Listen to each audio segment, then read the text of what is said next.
everyone. Welcome to Joy in the Mundane. I am Lauren Sieber. And I am Aya Nichols, and we are your hosts. And we're really excited for this week's topic because, we've been having a lot of hard topics lately. A lot of heavy topics. Yeah, we did trauma, we did addiction, we did all these things, and now I think we just want to do self-care. Yeah, something fun. And something, important. Yeah. But also something fun. Yeah. Yeah. And I wanted to talk about what self-care was and show you what it could be. And, it's weird because it feels, at least that's how I felt when I first learned about self-care. It feels like it's a selfish, indulgent type thing. And the more I've implemented it into my life, the more I realize that it actually gives me more life and then allows me to give others more life. Right. It's not really a selfish thing. It's more of a taking care of yourself. It's kind of like filling your cup back up. Yeah. Yeah. That's how I think about it. It's self-care. The word is a perfect thing. Yeah. And self-care can look a million different ways. Oh, yeah. And we looked it up and we decided we would try some of these things on the show and, see if they actually work and if we feel filled up or if we feel like that luxurious feeling, because sometimes we just need to feel like princesses. At least I do. Oh yeah, I think we all do. I think, we can always use a little bit of pampering. Yeah. Especially after a long, hard day, or a long, hard week. Yeah. Of work or life, taking care of kids or whatever. And we're both mothers. Yeah. So we definitely understand that. Yeah. And then some of the things we've been talking about lately with the trauma and the mental health issues and things like that. This type of self-care and these types of practices that you can implement into your life is something that you can kind of do to make sure that you're kind of maintaining that positive energy, and taking care of that side of yourself to kind of maintain a positive attitude, because if you don't maintain that positive attitude, it's not going to be pretty, honestly, right? No.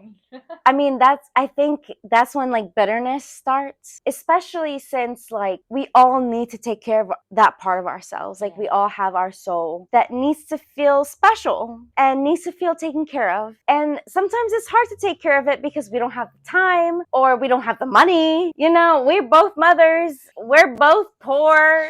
So it's not like we have all the dollars to be able to go get our nails done and get our eyebrows done and get $300 worth of hair, Botox. Listen, I'm 30 now. I may need the Botox. Hint. But there are things that we can do now that on a weekly basis that would give us that feeling, even if it was just the smallest amount. And sometimes it really just takes a small amount to make us filled up again. Yeah, help us have that renewed energy of being, feeling like we're able to kind of face the day, face the week, whatever challenges that it may bring. Troublesome child or situation at work, or anything that comes up from the past. Relationships. Yes. Anything. It's all about, how you take care of yourself, whether that's doing these self-pampering type of things that we're going to talk about, or digging into the Word, and seeking time with the Lord. That is the ultimate self-care, that I think we can both agree is 100% the best way to kind of take care of yourself and take care of your soul, because that's really the only thing that's going to fully fill your cup is seeking the Lord. So yeah. And speaking just a little bit on that, there are so many times during the week where I'm I don't feel like reading my Bible. The last thing I want to do is read, because I read for my job. So I keep thinking to myself, this will not fill me up. This won't do the thing that I need it to do. Or in my case, I just want to sleep for 20 more minutes. If I can sleep for about 24 hours, I would really feel better. Yeah. And yet, when I just be faithful to open the scripture and just start reading the first couple words, I start feeling filled up. It never fails. It has never fails. failed. No. And I have yet to seen it fail. So from personal experience, and this isn't just like advertising something, P.S. none of this is advertised. This is just something that we came up together within the last like hour that we can do as self-care, because sometimes we don't have the time to plan. It just that intentionality of pampering yourself. So that would mean like, putting homemade pizza on a nice plate, or putting Halloween candy that we got last October in a nice glass. Poor Mia, she doesn't know that we're buying her Halloween candy. She won't miss it. Literally, she won't. Some popcorn, some homemade popcorn, or some face masks. Yes, yes, and they're like $1 each. And this is the best part, is doing it with a friend.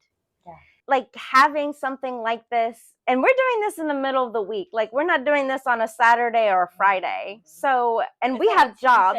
It's on a Tuesday. Like we are both like exhausted from so work. Tired. Like we're both like, I think like before we got together tonight, we were both probably like, I'm so ready for bed. Like I know I took a nap. I took a nap before this.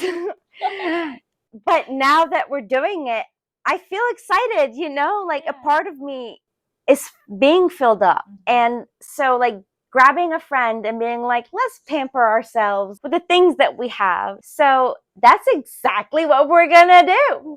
And we have different options. So we have reading the word and journaling. So one self-care thing that we can do is journal. And I do this actually on a regular basis because I have a lot of feelings and a lot of thoughts that no one else actually needs to hear other than the Lord. So I write them to Him, and I let them out of my body, and then I let them go. So if there are like these uncontrollable thoughts or feelings that are too overwhelming and you don't feel like sharing them, I suggest journaling, just because that way you're not telling it to anyone else, but you're still letting it out of your body. And that's what matters the most when it comes to emotions, is feeling them and then letting them go. And having a place to put them is a really good thing. Yeah, that relief. Yes. And that writing it out. I mean, whether it be good emotions or bad emotions. It doesn't even have to matter. Yeah, like, I mean,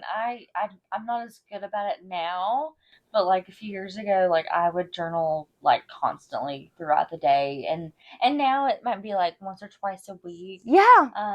But like I still love to journal, and like sometimes it's a full blown out like prayer to the Lord, like, hey God, like, this is what's going on in my life, as if you don't already know. Exactly. But and then sometimes it's just like, oh my gosh, today has absolutely been awful, and just been crazy.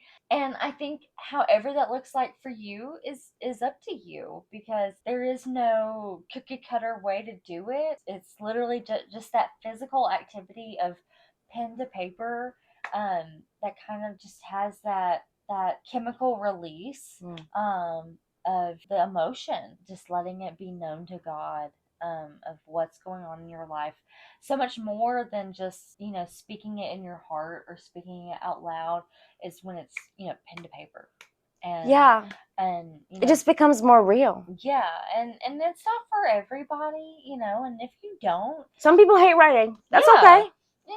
If you don't journal, pen to paper, like that's okay. We have other things. Yeah, but that's something that works for us, in terms of self-care and in terms of like communicating with the Lord. Yeah. And I don't know about for you, but like in terms of like writing out prayers, like do you write out like prayers? Yes. You do? Like that's what I do. Prayers? That's what I do when I journal. Is that like, I guess it is me praying to the Lord, because I say, dear God, and I start the prayer, and the prayer includes everything I feel about Him, everything I feel about my life, everything I feel about what's happening. And at the very end, like it always ends with me feeling supported and thanking Him for helping me and just even listening to my pouring out. Yeah. And you know, like when people think of prayer, I don't know, this time in our life, like in society, I'm not even entirely sure I know what people think anymore about what prayer is and everything. Yeah, like just the cookie cutter definition of it. Is that what you mean? Yeah, like when you pray for your meal, like having, what's it supposed to look like? What is it supposed to look like? Right. What are you supposed to say? What are you supposed to do? And does it count if you don't do this and that? Right. Right. Yeah. Right? Does it even outline that in Does the it Bible? exactly? Like, no. Exactly. So me just, and I think me doing that, and I'm not perfect on it. I don't do it every day. I would love to do it every day because it genuinely does make me feel better. But you know, we get busy, and then I have a 2-year-old, 3-year-old almost, and she has a 3-year-old. So like they get in the way, and I know that God has the grace for that. Yeah. So whenever I write out my journal, write out my prayers, I know that within that, God is giving me the grace and patience I need in order to be able to write it, as well as like live it out and then keep moving forward. And you know, I've now looked back on my prayers, even just like within the last year, and seeing how God has answered every single one of them. You're gonna make me cry. Every single one, to the point, and it's not like I'm deserving. I haven't been the most faithful person on the planet. I promise you this. So it's not like, oh, I have been the most deserving, therefore he has answered my prayers. No, I have been the least deserving, and yet he answered the prayer. Well, it's like that verse in like Romans, like I do what I do not want to do, but like he makes yes, he makes Paul. Yes, yeah. It's like I Find find it because it really does speak to like the human experience. It's like I don't do what I want to do, but I do what I don't want to do. Right. Or I have the desire to do what is right, but not the ability to carry it out. For I do not do the good I want, but the evil I do not want is what I keep on doing. I do not do the good I want, but the evil that I keep on doing. So it's like he has the desire to do good. And he knows in his head what is right because he knows the Lord. And yet his flesh is so against him that even within knowing that, whenever the action is being implemented, it falls apart. Having that conflict and God knowing that we have that and giving us the grace for it, I think really helps us push through and be able to be authentic in sharing our feelings to him and feeling heard, and then feeling like he's actually answered our prayers. And that sounds like us, where we have the full intention of honoring the Lord, and yet we can't seem to will our bodies.